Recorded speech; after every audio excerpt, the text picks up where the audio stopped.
These are the oldest stories, online at oldeststories.net. Last time, we began the life and career of King Saul of Israel, who I should remind you leaves behind no extra-biblical written evidence, no archaeological material, no real indication at all that he ever existed outside the Bible, and as such is considered a complete fiction by many skeptical readers. On the other hand, it is so hard to figure out what purpose this narrative would serve if it had been completely invented that it is hard for me to discount it utterly.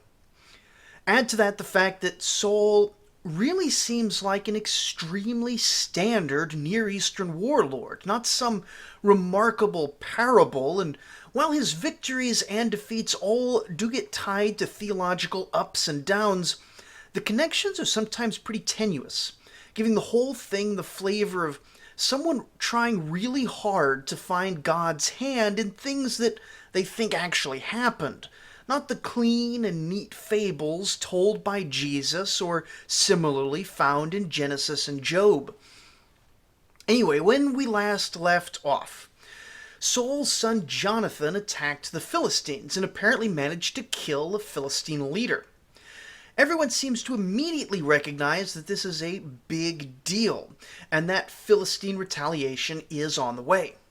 Some gather to Saul's estate in Gilgal to fight, and the rest flee for the hills for self-preservation.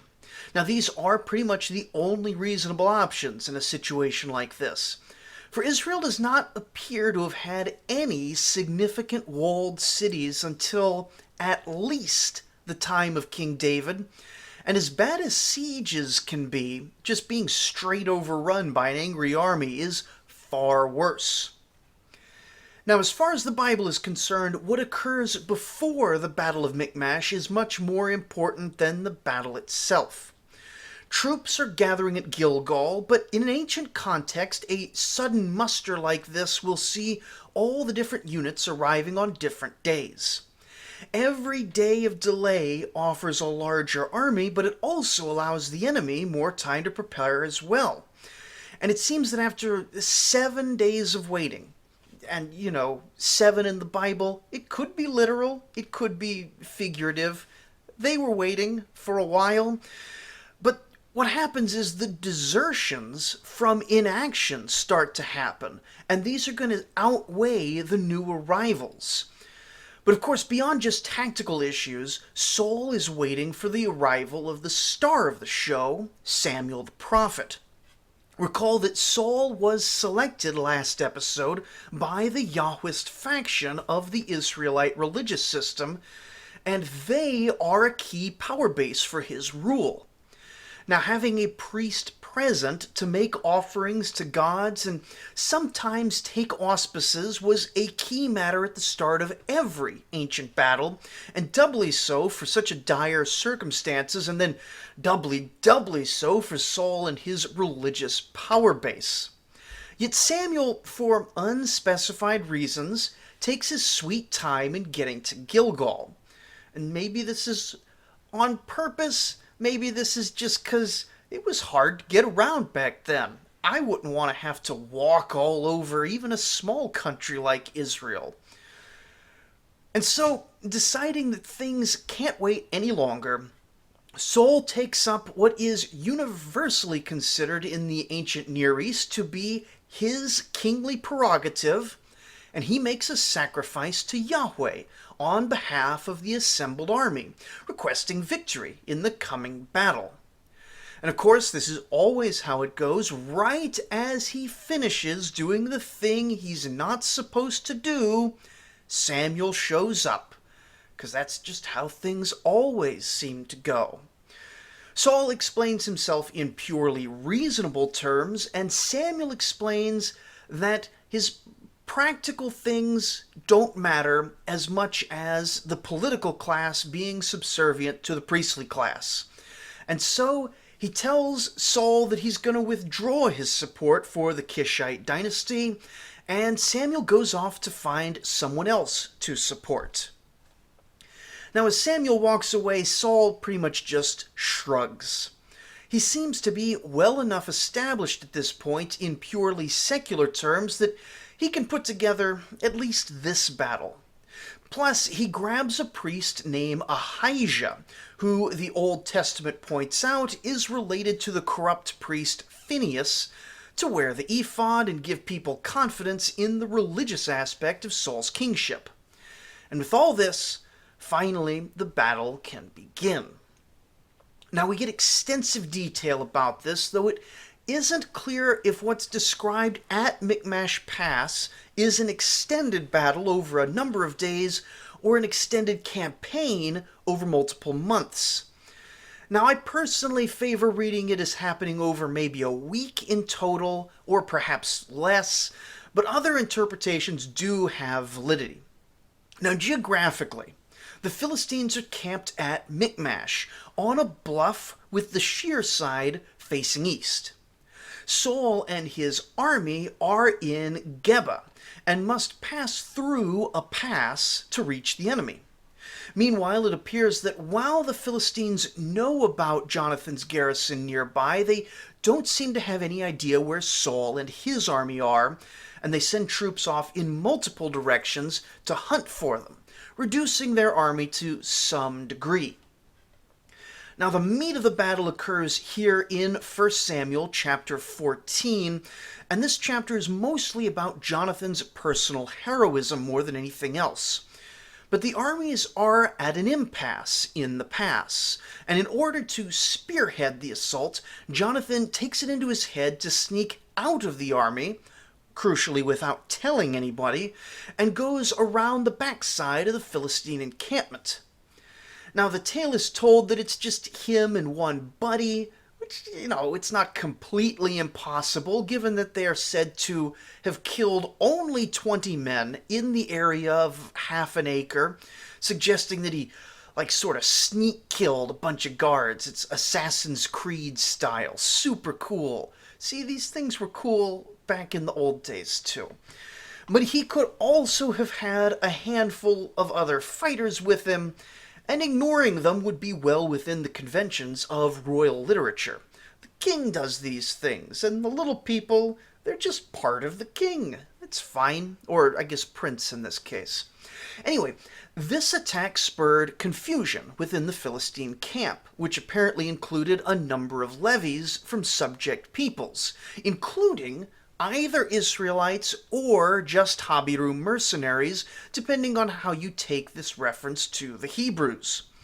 Such forces are always under a certain degree of suspicion by their overlords, and they could have been attacked on suspicion of betraying the Philistines, or they could have actually just betrayed them now, because, hey, Jonathan's there, maybe he's convincing them, who knows what's going on. But in all the confusion, Saul looks down at the Philistine camp, and he realizes that now is the key time to attack, and then the entire Philistine camp is dispersed in the battle. Now, this sort of surprise attack has the advantage of essentially neutralizing the Philistine technological advantage, preventing their chariots from being effectively used and making the numerical disparity less relevant.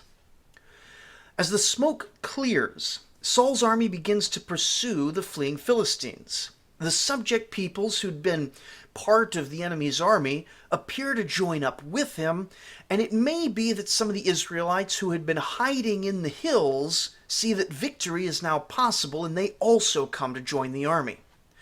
This victory and subsequent expansion of the army is attributed, as it always is in ancient Near Eastern texts, to the hand of the national god. Praise be to whoever our God happens to be for all these wonderful blessings. Anyway, the urgency of the actual pursuit is real. Being the underdog here, a mere battlefield victory grants them little more than a temporary reprieve from a much bigger strategic picture of Philistine domination. But if they are able to truly shatter the enemy army, they can seriously weaken a major regional force for many years to come. Remember, populations are quite small in this region at this time, and the loss of a few thousand fighting men really can't be replaced quickly in this context. Proportionally, we could almost think of it like the lost generation of European men following the First World War. However, while Saul can grasp the larger picture, the men on the ground need a bit more motivation to not pause to plunder or pause to rest or pause just because killing people is a lot of work. And so he says that no one's allowed to eat until the battle is finished under the pain of military discipline. Now, of course, there's drama here with Jonathan, and theologically Saul gets abandoned by God, but ultimately they do run down the Philistines pretty effectively until the soldiers are at the limit of their human endurance, at the point of eating live, uncooked animals, and finally they stop chasing and allow the final survivors to escape. Now, that bit of allowing the final Philistines to escape would not normally be the conclusion of a royal narrative in the ancient Near East. A normal narrative would have ended a couple of verses ago with the mention of all the livestock that had been plundered and all the Philistines that had been killed. But that's because we're not actually reading Saul's royal narrative, are we? We're reading David's, who the biblical writers like far more than Saul. And yet we are going to avoid David as much as humanly possible in Saul's episode. And for those really out of the loop, David is the guy who's going to be king right after Saul. We'll get to him in his own section, but it is a bit sad how Saul gets neglected after this battle, narratively speaking. Anyway, we hear the next few years of Saul's reign in pretty rapid succession. And actually, for those who have been listening to the ancient Near Eastern episodes up until now, the summary in chapter 14, verses 47 and 48 is actually pretty much what we get for the foreign policy of a lot of ancient kings. It reads, "When Saul had taken the kingship over Israel, he fought against all his enemies on every side, against Moab, against the Ammonites, against Edom, against the kings of Zobah, and against the Philistines. Wherever he turned, he routed them. And he did valiantly and struck the Amalekites and delivered Israel out of the hands of those who plundered them." Also, we hear that he spent his entire reign battling against the Philistines, and also that he regularly expanded his standing army with brave men. Now, somewhere in this mishmash of battle, Saul goes to war against the Amalekites, pushing the borders of Israel even further outward. Now, all in all, this is a pretty standard battle. He receives a divine authorization from the national god. He then sends messengers to sympathetic groups within the enemy ranks and causes them to desert. And then there is a running sequence of battles from Havilah to Shur, in which town after town is taken. Then the Amalekite king Agag is captured and the best of his flocks taken captive, while the people and many animals are slaughtered as a sacrifice to Yahweh. Incidentally, all this upsets the prophet Samuel. 100% of the proceeds of this battle were supposed to be devoted to Yahweh, which, depending on how you translate that, either means destroyed utterly or handed over to the religious classes for sacrifice and, of course, implicitly for priestly consumption. Now, this is the final break between Samuel and Saul, leaving Saul only with the support of what are called the more corrupt elements of the Levitical order, and Samuel personally slaughters King Agag in cold blood just because he's hardcore like that. Then he walks off, and Saul never sees the prophet again on this side of the grave. Ooh, we're turning into a mystery, spooky, true crime podcast. Anyway, at this point, our narrative walks off as well and lets Saul rule for a while without much comment. But we're not going to talk about David today, and when we next meet our king, the near constant raids and skirmishes against the Philistines have come to a head in the valley of Elah. Specifically, the army of Gath has arrived at the Vale of Terebinth, near the town of Circa, which is pretty much straight east of Gath. Now, depending on translation, it isn't clear whether the Philistines or the Israelites are actually holding Circa at that moment, with the other camped a bit further out from the city. But overall, while Saul has himself in a decent position to camp for the moment, the Philistines are pretty clearly drawing him into the valley itself, where their chariots are going to be far more effective and dominate the battle. It isn't totally clear what would motivate the Philistines in such kind of favorable circumstances to seek a battle by champion, but then again it isn't clear that any of the David and Goliath story actually happened. Now we're going to talk about the narrative value of that story when we get to David, but from a military perspective, the way Goliath is described is an assortment of different, extremely high status items, which some have argued represent the kind of panoply found on champions hundreds of years later, not something suitable for a warrior of this period. There's all kinds of debates as to whether the equipment he's said to be using represents Assyrian or Anatolian or Greek or Canaanite styles, or even a mix of all four. And those who find anachronism in the gear that Goliath is said to be using, they tend to find the entire story a fiction, or at best a parable. On the other hand, we know generally what a great champion might carry would sometimes be different from what the rank-and-file soldier would fight with. And so, an unusual panoply like this might just represent Goliath's high status. Or, of course, there's also the fact that we often don't know what was going on militarily in this region during this period. And there are those who suspect it was a period of extensive military experimentation, both with new tactics and with new equipment borrowed from all these new foreign invaders. You got all these, I guess you'd call them voices, coming into the region all at once with their own separate military traditions.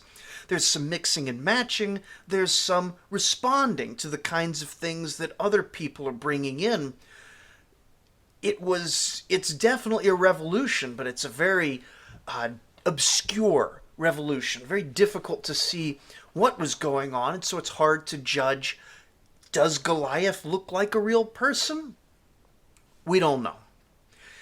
Anyway, whether there really was a duel of champions, David versus Goliath, or there was a conventional battle, Saul again appears to emerge victorious.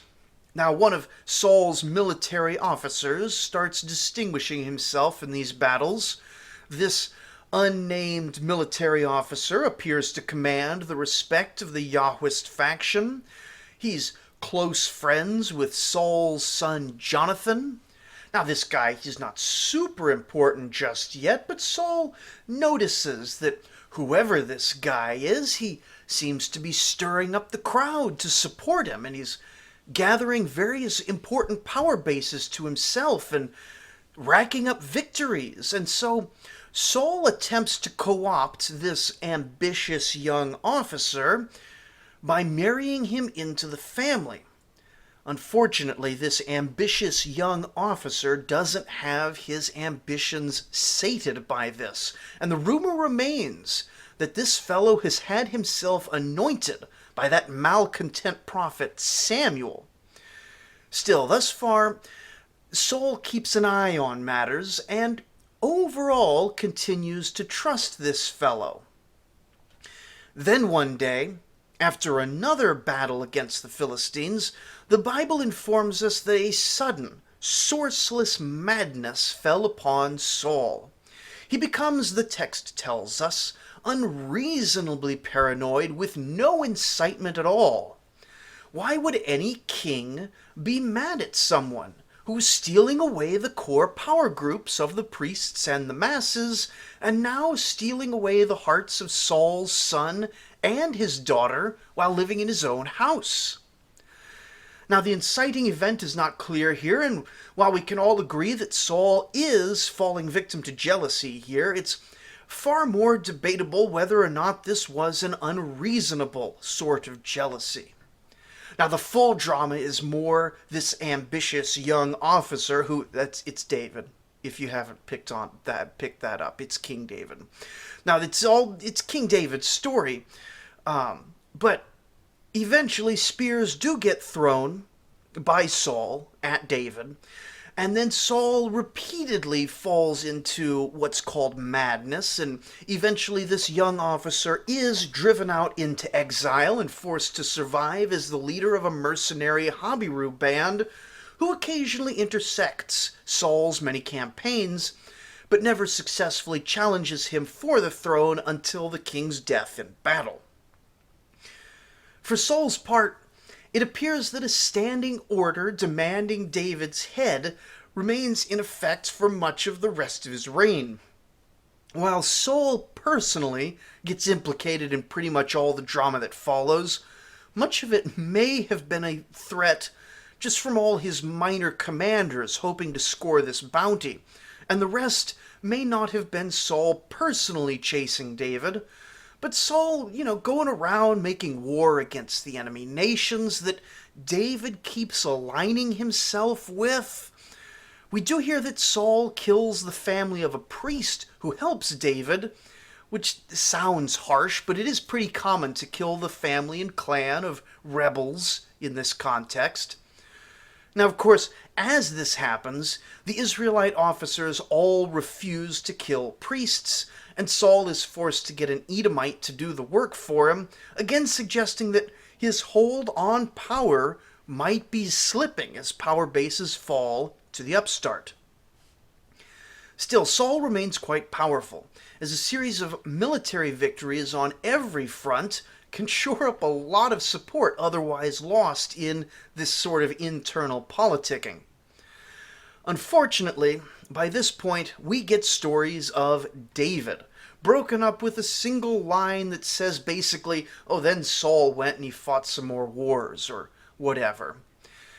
And if it sounds like Saul is spending basically 100% of his time fighting wars, it's probably because that's exactly what he did for his entire reign, as we would expect of a Habiru warrior carving out a kingdom for himself amidst a myriad of minor statelets.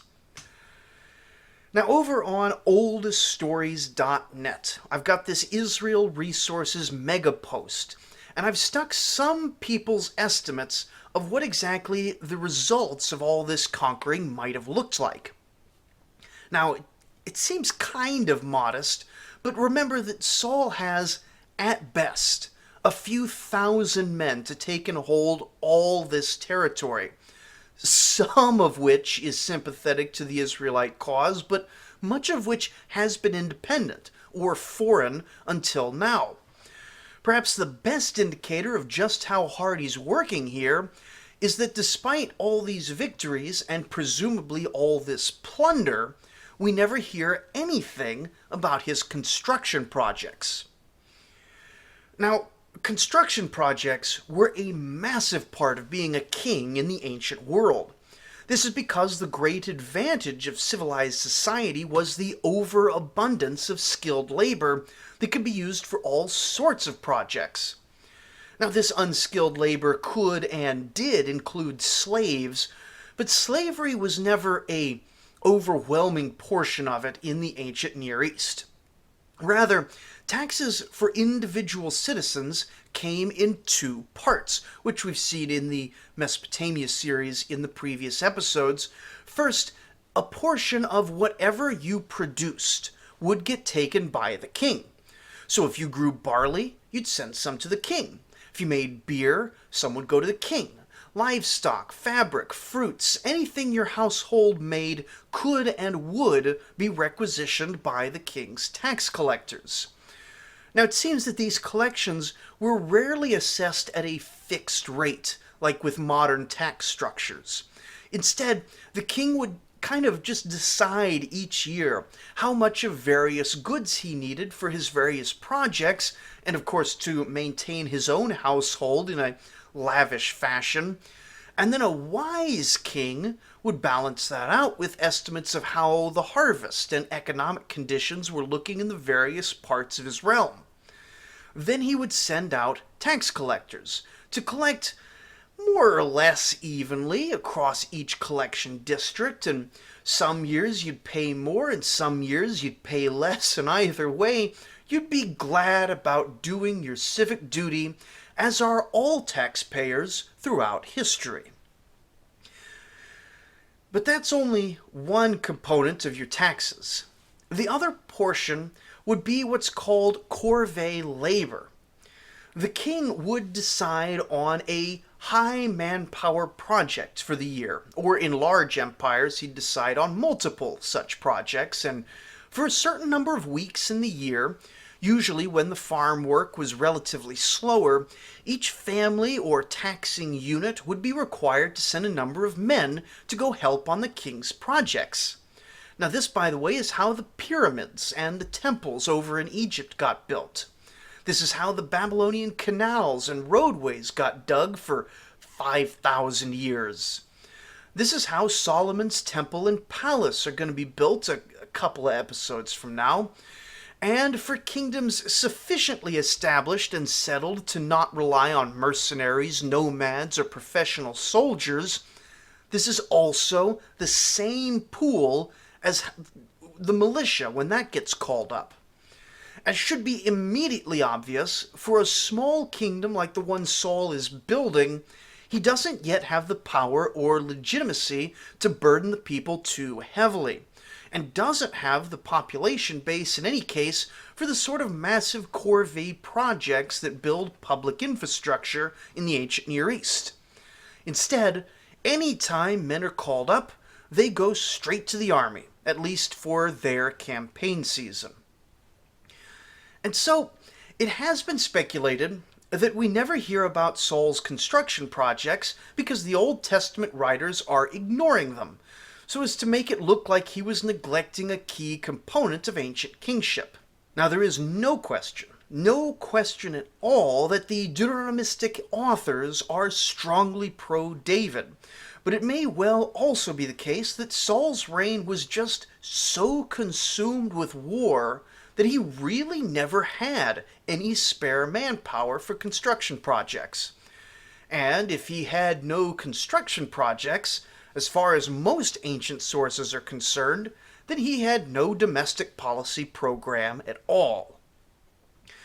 And so of the three spheres an ancient king is supposed to manage, the biblical writers of course give him an absolute fail on religious policy, though he does definitely attempt to go through the motions of piety in ways that wouldn't be objectionable to the general pagan culture of the time. He is implicitly a failure on domestic policy, though the biblical writers focus on this much less for pretty much all the kings of Israel and Judah. It's really just David and Solomon that get really extensive construction projects credited to their name. And he is quite successful in foreign policy, which mostly means he conquered a bunch of stuff, especially given that he started from pretty much nothing within occupied territory.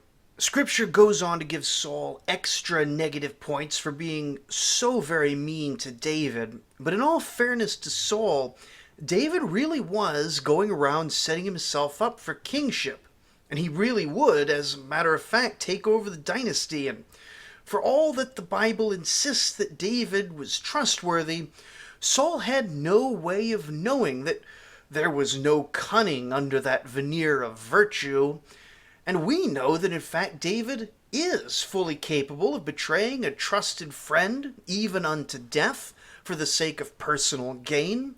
I mean, we'll see all of that in the next couple episodes. Anyway, there's pretty much only two possible ends for King Saul at this point. The Lord has given David chance after chance to assassinate him, and with all those being passed up, Saul's pretty much guaranteed to just keep making war until he dies in battle. Live by the sword and all that. Unfortunately, after neglecting most of the middle portion of Saul's reign, we do finally get a good few chapters all about the Battle of Mount Gilboa. Now, the battle begins at Aphek, a minor Philistine city in the northern edge of their territory. Now, we don't know why they're attacking specifically, but whatever tactical or strategic aims they may have had, fundamentally, they had been at war with Israel since Samuel's victory at Mizpah and didn't really need a particular reason to send an army over. This one, however, was a pretty big army, and it was marching through some nice flatlands that would allow the full might of the Philistine chariot advantage to be brought to bear.